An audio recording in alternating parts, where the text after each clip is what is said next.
En aquesta casa de Sarrià, que hi ha la infermeria, doncs a vegades és bo aprendre dels altres. I una de les infermeres em deia que Sant Francesc per ella és una figura impressionant, perquè sempre deia que sí, sempre acollia, sempre estava receptiu amb la realitat de cada persona, de cada comunitat.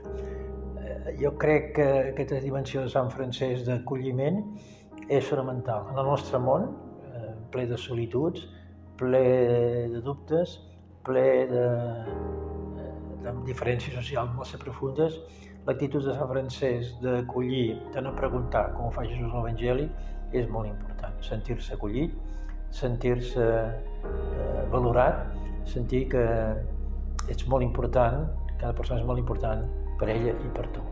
Jo crec que això és un exemple de Sant Francesc, que n'hi ha molts altres, però Sant Francesc per nosaltres és una interpel·lació de cada dia, de cada etapa de la nostra vida, i més avui.